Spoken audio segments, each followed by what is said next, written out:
Pierre suivait la même route chaque matin pour distribuer son courrier. Depuis 15 ans, il connaissait les rues de Toulouse centimètre par centimètre. Mais personne ne savait qu'avant cela, il avait passé 20 ans à sauter en parachute derrière les lignes ennemies, réalisant 340 sauts, sauvant 180 personnes lors d'opérations de secours. Jusqu'à ce matin d'octobre, quand la Garonne a débordé et que 30 personnes se sont retrouvées piégées sous les eaux. Les hélicoptères ne pouvaient pas voler, les bateaux ne pouvaient pas passer, mais Pierre avait encore du matériel de parachutisme dans son sac. Bienvenue aux histoires humaines. Avant de commencer cette histoire puissante de sauvetage et de révélation héroïque, dites-moi dans les commentaires de quelle ville de France vous regardez cette vidéo aujourd'hui. Et si vous croyez que nos anges gardiens du quotidien cachent parfois des talents extraordinaires, abonnez-vous pour nous aider à honorer ceux qui transforment leurs compétences militaires en mission civile. Pierre Moreau, 52 ans, enfourcha son vélo postal jaune comme chaque matin à 7h30. Sacoche pleine de lettres et de colis, casquette de la poste bien ajustée, sourire habituel pour saluer les commerçants qui ouvraient leurs boutiques. Depuis 15 ans, il était Pierre le Postier, dans le quartier Saint-Cyprien de Toulouse. L'homme de confiance qui n'oubliait jamais une adresse, qui prenait des nouvelles des personnes âgées, qui acceptait les colis des voisins absents. Personne ne connaissait son vrai passé. Personne ne savait que Pierre Moreau avait été sergent-chef au 17e régiment du génie parachutiste pendant 20 ans. Unité d'élite spécialisée dans les opérations aéroportées en territoire hostile. Pierre avait sauté sur tous les théâtres d'opération, Bosnie, Kosovo, Afghanistan, Mali, Centrafrique. 340 sauts opérationnels. Record personnel, saut à l'eau depuis 8000 mètres d'altitude en Afghanistan. Spécialiste des missions de reconnaissance et de sauvetage derrière les lignes ennemies. Il avait secouru 180 personnes au cours de sa carrière, soldats blessés, pilotes abattus, civils pris au piège. On l'avait surnommé « l'ange gardien » dans son régiment. Mais tout avait changé en 2009, lors d'une mission en Afghanistan. Pierre et son équipe devaient récupérer l'équipage d'un hélicoptère abattu dans une vallée contrôlée par les talibans.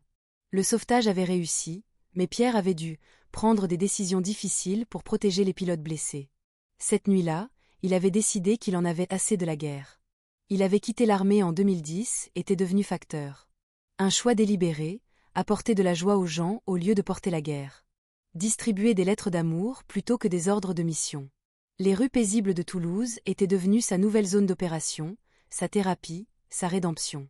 Ce matin du 18 octobre 2024, Pierre commença sa tournée dans le quartier des Minimes. Les nuages étaient lourds, il pleuvait depuis 3 jours sans interruption. La Garonne était haute, mais rien d'exceptionnel pour la saison. Pierre avait vu bien pire lors de ses déploiements à l'étranger. À 9h15, alors qu'il distribuait le courrier rue de la Dalbade, Pierre entendit les premières sirènes. Pompiers, police, ambulance. Rien d'inhabituel dans une grande ville. Il continua sa tournée, pédalant tranquillement sous la pluie battante. À 9h47, son téléphone portable sonna. Message d'alerte de la préfecture, alerte inondation, évacuation immédiate quartier Saint-Cyprien, risque de crue exceptionnelle. Pierre regarda vers la Garonne. L'eau était effectivement plus haute que d'habitude, mais il ne réalisait pas encore la gravité de la situation. 20 ans d'opération militaire lui avaient appris à évaluer les menaces rapidement. À 10h12, tout bascula. Un grondement sourd résonna dans toute la ville. Pierre leva la tête et vit quelque chose qui glaça son sang. Une vague de 3 mètres de haut dévalait la Garonne, emportant tout sur son passage. Un barrage avait cédé en amont, libérant des millions de mètres cubes d'eau. L'instinct militaire de Pierre se réveilla instantanément. Il analysa la situation en quelques secondes. Vitesse de l'eau, zones les plus menacées, temps d'évacuation nécessaire. Son expérience en catastrophe naturelle lors de ses missions humanitaires lui permettait d'évaluer l'ampleur du désastre. Pierre pédala à toute vitesse vers les zones basses. Il devait avertir un maximum de personnes avant que l'eau n'arrive. Sa connaissance parfaite du quartier devenait un atout crucial. Il savait exactement où habitaient les personnes âgées, les familles avec enfants, les personnes à mobilité réduite. Rue Saint-Rémy, il cria à Madame Dupont, 78 ans, « Madame, montez au 2e étage immédiatement. L'eau va monter très haut. » Avenue de Muret, il aida Monsieur Bernard, handicapé, à évacuer son rez-de-chaussée. Mais à 10h25, Pierre réalisa qu'il était trop tard pour certains.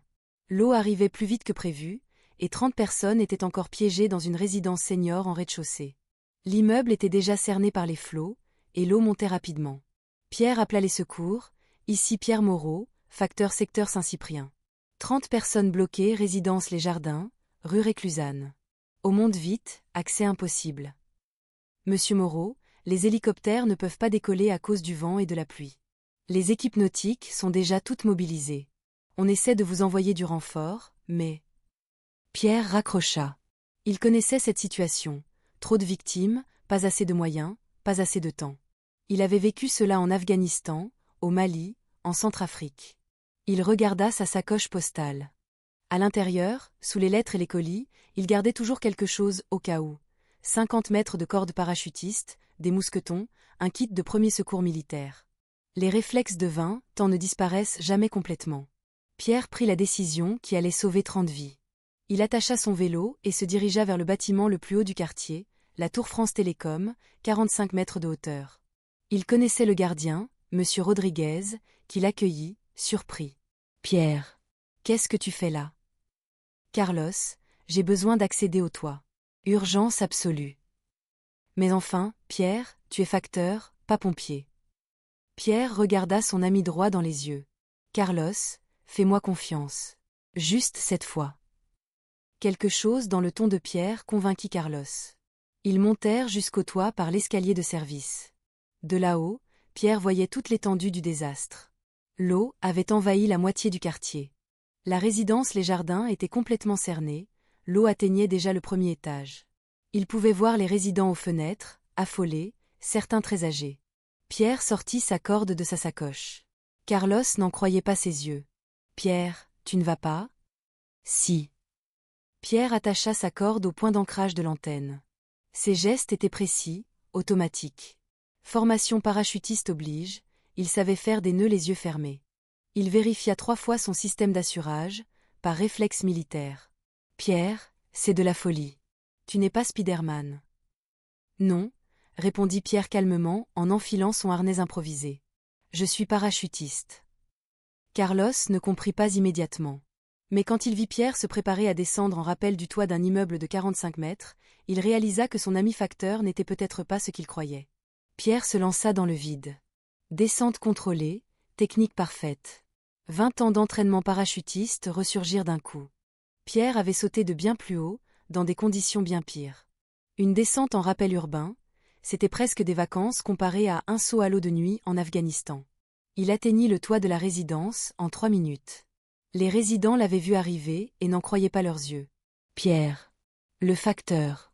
Comment ?» ?»« Pas le temps d'expliquer, » répondit Pierre. « Combien êtes-vous ?»« 30 personnes, dont 15 très âgées qui ne peuvent pas marcher. » Pierre évalua rapidement la situation.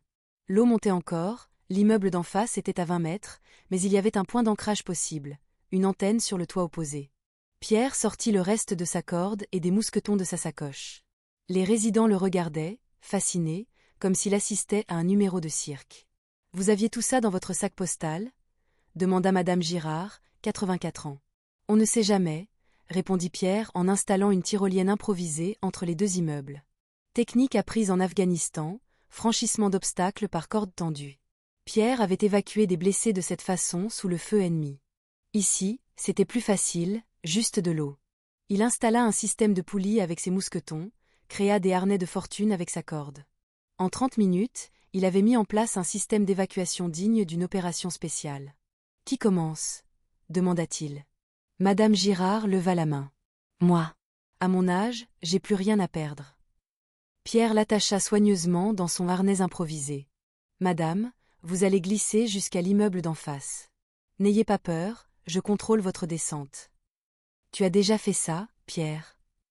Pierre sourit. 1 ou 2 fois. Une par une, les 30 personnes traversèrent au-dessus des eaux en furie. Pierre contrôlait chaque passage, gérait la tension de la corde, rassurait les plus anxieux. Geste précis, voix calme, autorité naturelle. Il n'était plus Pierre le facteur. Il était redevenu le sergent-chef Moreau, spécialiste des évacuations d'urgence. Le dernier à passer fut Monsieur Lafont, 89 ans, en fauteuil roulant. Le plus compliqué. Pierre dut adapter son système, créer un harnais spécial pour le fauteuil. « Pierre, comment tu sais faire tout ça ?» demanda Monsieur Lafont pendant sa traversée. « Disons que j'ai eu une vie avant la poste, » répondit Pierre. À 11h45, les 30 résidents étaient sains et saufs sur le toit de l'immeuble d'en face, à l'abri des eaux. Pierre fut le dernier à traverser, démonter son installation, récupéra sa corde. Quand les pompiers arrivèrent enfin par hélicoptère à 12h30, ils trouvèrent 30 personnes âgées tranquillement assises sur un toit, et un facteur qui rangeait calmement sa corde dans sa sacoche postale. « Comment vous avez fait » demanda le chef des pompiers. « Tyrolienne improvisée » répondit Pierre. « Technique de base. »« Vous êtes moniteur d'escalade. » Pierre sourit. « Non. Facteur. » L'histoire fit les journaux régionaux. Un facteur héroïque sauve 30 personnes des inondations.